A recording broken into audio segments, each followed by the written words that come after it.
Innal hamdalillah nahmaduhu wa nasta'inuhu wa nastaghfiruh wa na'udzu billahi min shururi anfusina wa min sayyiati a'malina.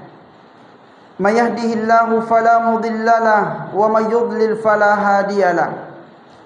Ashhadu an la ilaha illallah wahdahu la syarika lahu wa ashhadu anna Muhammadan 'abduhu wa rasuluh.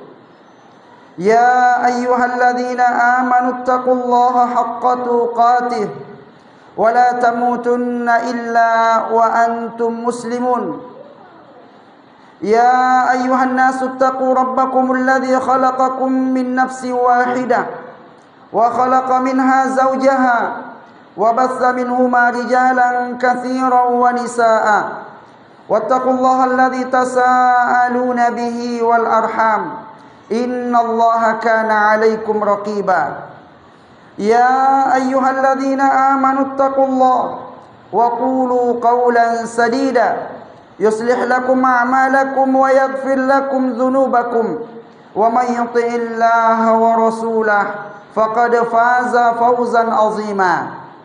Fa inna asdaqal haditsi kitabullah wa khairul huda huda Muhammadin sallallahu alaihi wasallam wa syarrul umuri muhdatsatuha fa inna kulla muhdatsatin bid'ah wa kulla bid'atin dhalalah wa kulla dhalalatin finnar. Amma ba'du, sidang jamaah Jumat yang dimuliakan Allah Subhanahu wa taala. Pertama-tama dan yang paling utama untuk kita serukan pada Jumat yang berbahagia ini adalah seruan untuk senantiasa berupaya meningkatkan iman dan meningkatkan takwa kita kepada Allah Subhanahu wa taala. Karena itu adalah merupakan wasiat Allah dan juga wasiat Rasulullah sallallahu alaihi wasallam dan merupakan bekal yang terbaik untuk kita bawa menghadap Allah Subhanahu wa taala. Sebagaimana Allah Subhanahu wa taala berfirman, "Wa tazawwadu fa inna khairaz zadit taqwa." Dan berbekallah kalian, dan sebaik-baik bekal adalah takwa kepada Allah Subhanahu wa taala, dengan mengerjakan segala apa yang diperintahkan Allah Subhanahu wa taala dan menjauhi segala apa yang dilarang oleh Allah Subhanahu wa taala. Kemudian yang kedua, seruan untuk senantiasa memuji dan bersyukur kepada Allah Subhanahu wa taala atas segala nikmat dan karunia yang Allah Subhanahu wa taala berikan kepada kita. Semoga Allah Subhanahu wa taala senantiasa menambahkan kepada kita nikmat-nikmatnya dan menjauhkan kita dari segala bentuk murka dan azabnya. Sebab Allah Subhanahu wa taala berjanji, la in syakartum la azidannakum wa la in kafartum inna azabi lasyadid. Jika kiranya kalian bersyukur, maka sungguh aku akan tambahkan. Namun jika kiranya kalian kufur, maka sungguh azabku amatlah pedih. Sidang jamaah Jumat yang dimuliakan Allah Subhanahu wa taala. Ada perenungan singkat kita pada Jumat yang berbahagia ini adalah mengenal musibah yang paling berbahaya. Tentu musibah jemaah yang dimuliakan Allah Subhanahu wa taala adalah sesuatu yang menakutkan. Adalah sesuatu yang kita berupaya untuk selalu menghindarinya. Dan ketahuilah bahwa musibah yang akan menimpa manusia itu ada dua macam. Musibah yang pertama adalah musibah dunia, yaitu musibah dunia. Dan ini adalah merupakan keniscayaan semua manusia akan ditimpa musibah dunia. Dan ini kata para ulama kita, musibah yang tidak begitu berbahaya, sebab musibah ini bisa saja mendatangkan kebaikan bagi orang yang ditimpanya. Kenapa? Karena kalau dia bersabar menghadapi daripada musibah-musibah tersebut, dia akan mendapatkan pahala di sisi Allah Subhanahu wa taala. Bahkan dia akan mendapatkan pengampunan dosa dari Allah Subhanahu wa taala. Kemudian musibah yang kedua jemaah yang dimuliakan Allah Subhanahu wa taala. Dan inilah musibah yang paling berbahaya, sebab dampak buruknya bukan hanya dirasakan di dunia, tetapi akan sampai nanti di akhirat kelak. Musibah itu, musibah apakah itu? Hiya musibatud din, yaitu musibah yang menimpa agama seseorang. Oleh karenanya Al-Imam Ibnu Qayyim Al-Jauziyah rahimahullahu taala pernah berkata, kullu musibatin duna musibatid dini fahayyinah. Semua musibah yang menimpa manusia selain daripada musibah agama itu hayyinah, itu ringan. Wa innaha fil haqiqati ni'matun. Bahkan sesungguhnya musibah-musibah dunia yang menimpa manusia itu hakikatnya adalah nikmat, karena dapat mendatangkan pahala dan menghapuskan dosa. Wal musibatul haqiqiyatu hiya musibatud din. Adapun musibah yang sesungguhnya adalah musibah yang menimpa agama seseorang. Inilah musibah yang harus kita khawatirkan, yang harus kita takuti, yang harus kita menghindar darinya. Jangan sampai musibah ini menimpa daripada agama kita. Oleh karenanya Nabi SAW, salah satu di antara penggalan doanya adalah Allahumma la taj'al musibatana fi dinina. Ya Allah, jangan engkau jadikan musibah itu menimpa daripada agama kami. Dan di antara musibah jemaah yang dimuliakan Allah Subhanahu wa taala, musibatud din yang sangat berbahaya, yang harus kita ketahui agar kita dapat menjauhi dan menghindarinya. Yang pertama adalah al-kufru wasyirku, yaitu kekufuran dan kesyirikan. Adapun kekufuran jemaah yang dimuliakan Allah Subhanahu wa taala, Allah Subhanahu wa taala berfirman, "Wa may yabtaghi ghairal islami dinan fala yuqbala minhu wa huwa fil akhirati minal khasirin." Barang siapa yang mencari agama selain daripada agama Islam, maka tidak akan diterima agamanya, dan kelak nanti pada hari kiamat menjadi orang-orang yang merugi. Dan betapa banyak orang-orang di antara kaum muslimin yang mendapatkan musibah ini sehingga agamanya dijual dengan secuil daripada kehidupan dunia wal iyazubillah, ataupun dengan godaan-godaan yang lain, baik itu godaan harta ataupun godaan wanita. Mereka mengganti daripada agamanya dengan perkara dunia yang Allah Subhanahu wa taala katakan bahwa dunia ini sangatlah hina, sangatlah murah. Jika sekiranya dunia ini ada nilainya sama dengan satu daripada sayap nyamuk, maka Allah Subhanahu wa taala tidak akan berikan sedikit pun nikmat atau dunia kepada orang-orang kafir. Namun karena tidak ada nilainya dunia ini jamaah sekalian, maka kemudian orang-orang kafir diberikan oleh Allah Subhanahu wa taala banyak dari kenikmatan-kenikmatan dunia. Kemudian juga masalah asyirku, kesyirikan, juga adalah merupakan musibah yang sangat besar. Jika seorang muslim melakukan daripada perbuatan syirik. Sebab Allah Subhanahu wa taala menyatakan, la in asyrakta la yahbatanna 'amaluk wa la takunanna minal khasirin. Jika sekiranya engkau wahai Muhammad melakukan kesyirikan, maka sungguh runtuhlah seluruh amalan yang telah engkau lakukan dan pasti kamu menjadi orang-orang yang merugi. Betapa besar kerugian jemaah yang dimuliakan Allah ketika seseorang melakukan sekali saja kesyirikan kepada Allah Subhanahu wa taala. Semua amal kebaikan yang pernah dia lakukan semenjak dia balik, semenjak dicatat amal kebaikannya itu secara langsung habis, hancur, dan tidak mendapatkan balasan apa-apa dari Allah Subhanahu wa taala. Juga Nabi SAW bersabda, juga Allah Subhanahu wa taala berfirman, "Walau asyraku lahabita anhum ma kanu ya'malun." Sekiranya mereka melakukan kesyirikan, maka runtuhlah semua amal yang pernah mereka lakukan. Ini adalah merupakan kerugian yang sangat besar ketika amal kebaikan tidak diterima di sisi Allah Subhanahu wa taala. Maka dengannya jemaah yang dimuliakan Allah, kita membaca sejarah salafun saleh. Mereka rela untuk menghadapi daripada musibah dunia. Dan musibah dunia yang paling berat adalah kematian. Dibakar hidup-hidup hingga kemudian dia mati. Itu adalah merupakan kematian yang sangat mengerikan. Namun mereka rela melakukan itu demi untuk menjaga daripada agamanya, demi untuk menghindari daripada musibatuddin. Maka Allah Subhanahu wa taala mengabadikan kisah Ashabul Ukhdud.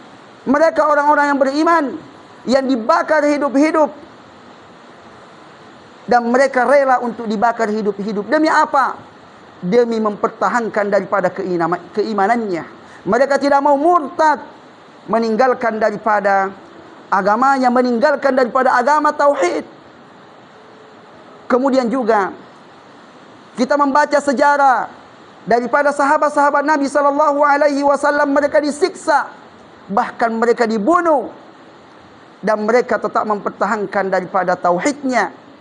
Ada ayah daripada Ammar bin Yasir, ada Sumayyah, ada Bilal bin Rabah, dan sahabat-sahabat yang lainnya. Mereka disiksa, dan itu adalah merupakan musibah dunia yang mereka rasakan. Namun kenapa mereka rela melakukan itu, menanggung daripada musibah dunia, adalah demi untuk menghindari daripada musibah din. Mereka tidak mau kufur, mereka tidak mau syirik, menyekutukan Allah Subhanahu wa taala. Kemudian yang kedua, jemaah yang dimuliakan Allah, di antara musibatuddin adalah al-bid'ah, melakukan daripada kebid'ahan. Sebab orang yang melakukan perbuatan bid'ah, mereka merugi dunia dan akhirat. Sebab amalan-amalan yang mereka lakukan itu tidak sedikit pun diterima di sisi Allah Subhanahu wa taala. Bukankah itu adalah sebuah musibah yang sangat besar? Mereka telah banyak berkorban harta, banyak berkorban tenaga, berkorban pikiran, berkorban segala-galanya. Namun semuanya tidak diterima di sisi Allah Subhanahu wa taala. Nabi sallallahu alaihi wasallam bersabda, "Man 'amila 'amalan laisa 'alaihi amruna fahuwa raddun." Siapa yang melakukan satu amalan yang bukan datang dari perintah kami, maka amalannya tertolak, dan termasuk perbuatan bid'ah. Dan Nabi sallallahu alaihi wasallam telah memperingatkan tentang bahaya bid'ah. Kullu bid'atin dhalalah wa kullu dhalalatin finnar. Semua bid'ah itu adalah sesat, dan semua sesat itu tempatnya di neraka, wal iyadzu billah. Kemudian yang ketiga, jamaah yang dimuliakan Allah, di antara bentuk musibatuddin yang harus kita hindari, yang harus kita jauhi agar kita selamat darinya, adalah tarkut ta'at, meninggalkan ketaatan-ketaatan, meninggalkan sholat, meninggalkan puasa, meninggalkan haji, padahal dia telah mampu. Ini adalah merupakan musibah agama.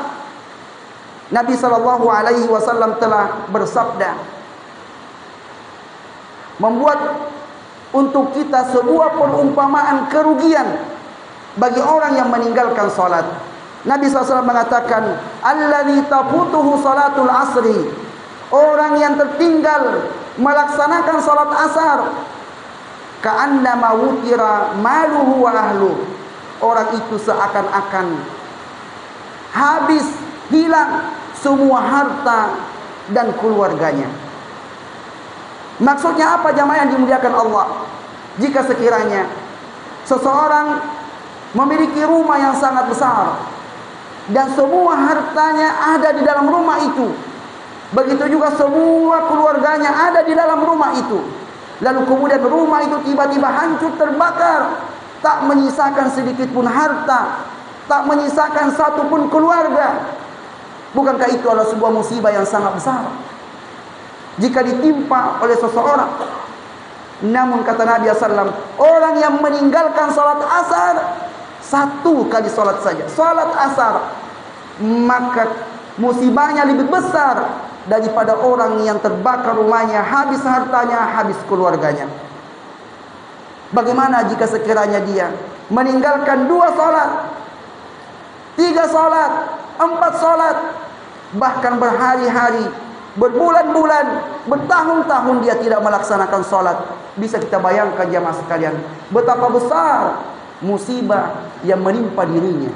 Namun banyak orang yang tidak merasa dia telah tertimpa sebuah musibah yang sangat besar. Namun jika dia kehilangan uangnya hanya beberapa juta saja, dia menangis-nangis begitu sedihnya, dan dia merasa dia telah ditimpa sebuah musibah yang sangat besar.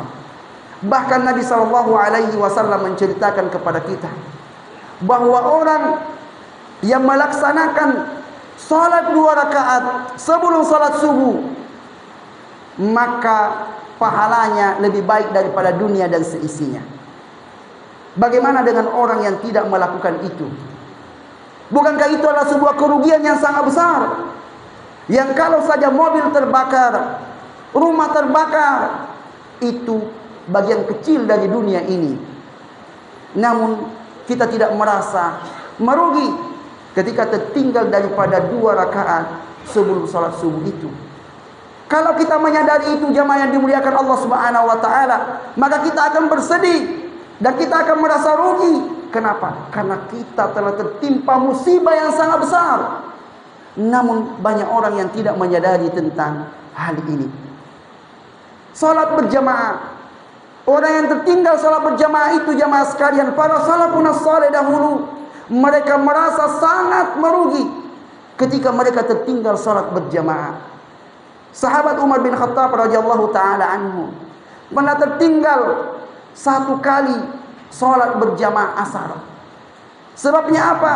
Sebabnya dia sibuk di kebunnya, sibuk mengurusi daripada kebunnya, hingga kemudian dia datang ke masjid, salat asar telah selesai. Maka dia sangat merasa merugi. Lalu kemudian dia menjual kebunnya, lalu hasil penjualan kebun itu disedekahkan. Demi apa? Demi untuk mendapatkan kembali pahala yang hilang karena tertinggal salat berjamaah asar. Maka salafus saleh mereka berkata, laisal musabu man faqadal ahbab. Bukanlah orang yang tertimpa musibah orang-orang yang ditinggal mati oleh orang-orang yang dicintainya. Ketika anak meninggal, tentu itu musibah. Istri meninggal, itu musibah. Orang tua meninggal, itu adalah musibah. Mereka adalah orang-orang yang kita cintai. Namun ingat, bukan hanya itu yang dianggap musibah, tetapi mereka mengatakan wa innamal musabu man harumas sawabu.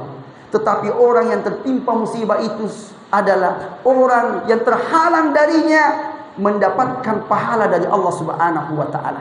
Ini juga orang yang dianggap terkena musibah, dan justru inilah musibah yang lebih besar daripada orang ditinggal mati oleh anaknya, ditinggal mati oleh istrinya, ditinggal mati oleh keluarganya. Karena kalau dia bersabar, dia mendapatkan pahala dari Allah. Namun orang kalau sudah tertinggal, tidak mendapatkan daripada pahala, maka apa yang dia bisa dapatkan dunia dan akhirat. Kemudian yang terakhir jamaah yang dimuliakan Allah Subhanahu wa taala, di antara bentuk musibah, musibatud din, musibah agama, adalah fi'lu al-ma'asi wa dzunub, yaitu melakukan perbuatan dosa dan maksiat. Ini juga adalah merupakan musibah yang menimpa daripada agama seseorang. Sebab Nabi SAW bersabda, wa innal fujura yahdi ilan nar. Dan sesungguhnya perbuatan-perbuatan dosa itu akan membawa pelakunya kepada neraka. Dan musibah apalagi yang terbesar, yang melebihi daripada seseorang dimasukkan ke dalam neraka Allah Subhanahu wa taala. Juga Nabi SAW bersabda, innal mu'mina idza adnaba kanat nuqtatan sauda. Sesungguhnya orang mukmin itu kalau dia melakukan perbuatan dosa, maka akan diberikan di dalam hatinya titik hitam. Fa in taba wastaghfara suqilat qalbu. Kalau sekiranya dia bertaubat dan beristighfar, maka suqilat qalbu, hatinya akan dibersihkan. Wa in zada zadat hatta ta'lu'a qalbahu. Namun jika dia terus melakukan dan menambah daripada perbuatan dosa dan maksiatnya, maka kelak nanti hatinya akan tertutup dengan titik-titik hitam itu. Itulah Allah Subhanahu wa taala katakan, kalla bal rana ala qulubihim ma kanu yaksibun. Sekali-kali tidak, sungguh hatinya telah tertutup dengan bagaikan aspal. Aspal itu jamaah sekalian, kalau dia disirami dengan air, air itu tidak akan tembus ke dalamnya. Dan begitulah orang-orang yang selalu banyak melakukan dosa dan maksiat, kelak hatinya akan tertutup dan sulit mendapatkan hidayah dari Allah Subhanahu wa taala. Kemudian Allah Subhanahu wa taala berfirman, "Wa may ya'mal misqala dzarratin syarran yara."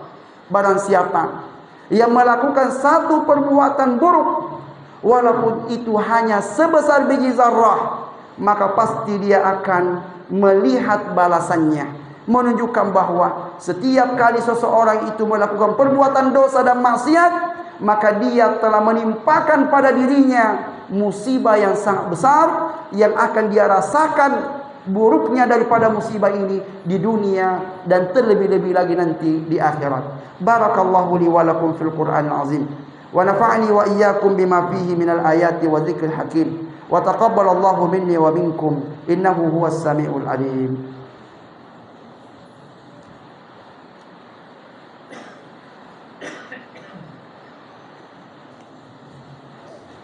Alhamdulillah hamdan katsiran tayyiban mubarakan fihi kama yuhibbu rabbuna wa yarda. Ashhadu an la ilaha illallah wahdahu la syarika lah wa ashhadu anna Muhammadan abduhu wa rasuluh. Ya ayyuhalladzina amanu taqullaha haqqa tuqatih wa la tamutunna illa wa antum muslimun.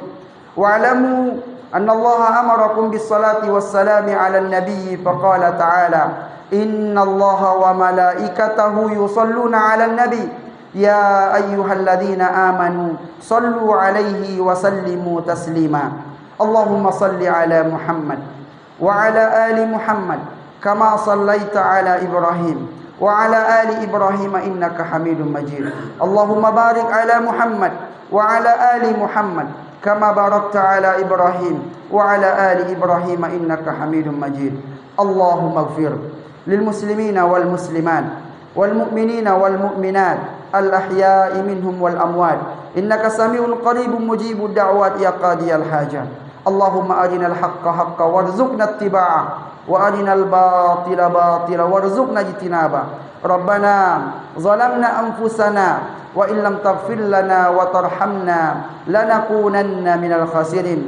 Rabbana la tuzigh qulubana ba'da idh hadaitana wa hab lana min ladunka rahmah innaka antal wahhab. Rabbana hab lana min azwajina wa dhurriyyatina qurrata a'yun waj'alna lil muttaqina imama. Rabbana ighfir lana wa liwalidina warhamhum kama rabbawna shighara. Rabbana atina fid dunya hasanah wa fil akhirati hasanatan wa qina adzaban nar. Wa sallallahu ala nabiyyina Muhammadin wa ala alihi wa sahbihi wa sallam walhamdulillahi rabbil alamin wa aqimis salat.